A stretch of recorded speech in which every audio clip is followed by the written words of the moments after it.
25 জুলাই সকাল থেকে বিভিন্ন সোশ্যাল মিডিয়াতে ইউটিউবেতে একটি ভিডিও প্রচার করা হয়েছে খুবই নোংরা ধরনের, যেখানে স্ত্রী পুরুষ চরিত্র দেখা যাচ্ছে।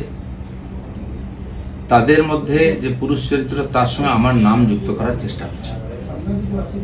ভিডিও ঠিক কি ভুল তৈরি করা কিনা, কোন চরিত্র কারা করেছে আমরা কিছু জানি না, কিন্তু এর দ্বারা আমার ব্যক্তি চরিত্রকে হনন করার, আমার ব্যক্তি ইমেজকে ধ্বংস করার এটা খুব প্রচেষ্টা হয়েছে।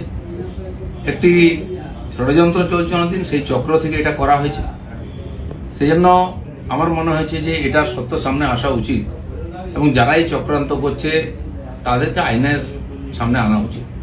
আমি পুলিশের সাইবার ক্রাইমেতে সর্বোচ্চ অফিসেতে আমার তরফ থেকে কমপ্লেন করেছি যাতে এই তদন্ত করা হয় এবং যারা এই চক্রান্তে যুক্ত তাদেরকে এক্সপোজ করে আইনের সামনে আনে, আইনের দ্বারা সাজা দেওয়া।